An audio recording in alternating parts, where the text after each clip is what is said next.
زندگی میں راستوں کا پیدا ہونا یہ زندگی کی خوبصورتی ہے. تو اس کے لیے پھر راہیں کھلتی ہیں، اللہ کشادگیاں پیدا کرتا ہے.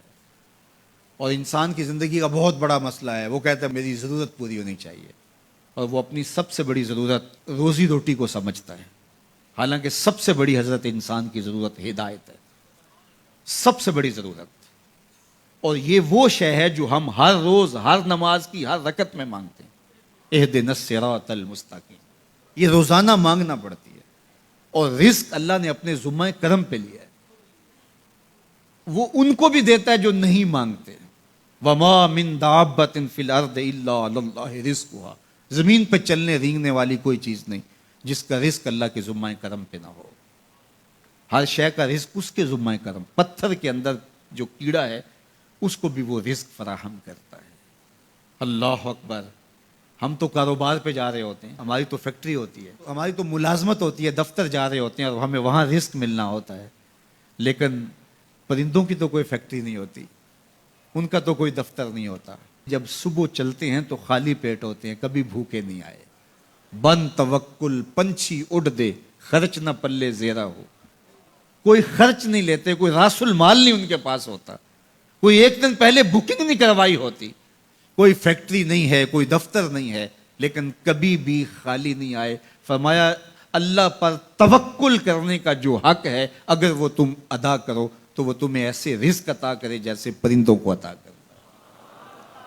تو یہ بات ذہن میں رکھیے گا کہ رزق اللہ کا ذمہ کرم ہے. اس کے لیے ہمیں یہ حکم دیا ہے کہ ہم کاوش کریں، اس کے لیے راستے ڈھونڈیں.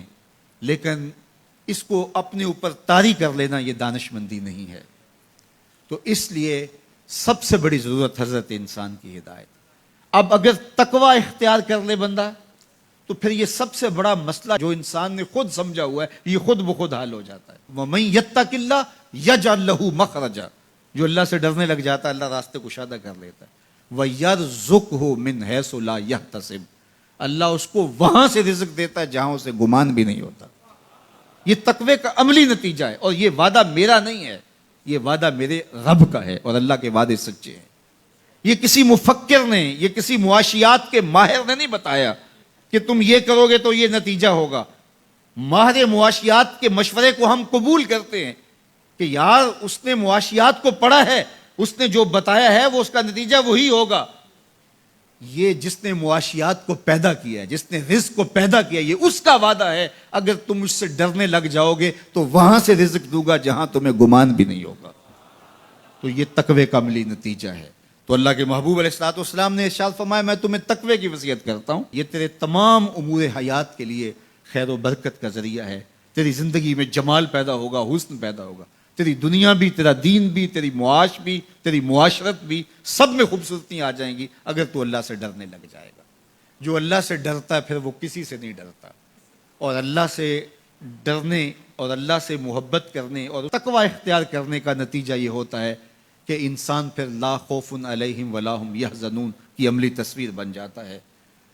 اچھا، یہ ایک جامع بات تھی جو حضرت ابو ذر رضی اللہ تعالیٰ عنہ کو حضور نے بتائی، لیکن ان کی طلب تھی.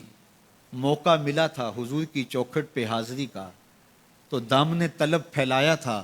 تو کہا اب مانگ رہے ہیں تو پھر کم کیوں مانگیں ہیں. آج وہ مائل بعطا اور بھی کچھ مانگ.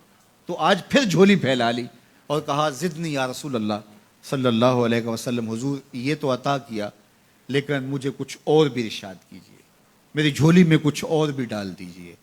تو آقا کریم علیہ الصلوۃ والسلام نے ارشاد فرمایا علیک بتلاوت القرآن و ذکر اللہ. میں تمہیں دو چیزیں بتاتا ہوں.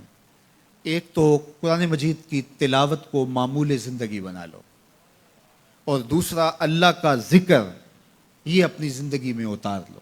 جب تم قرآن مجید کی تلاوت اور ذکر الہی شعار حیات بنا لو گے تو آسمان میں تیری باتیں ہوا کریں گے اور زمین میں تیرے لیے روشنیاں پھیل جائیں گی.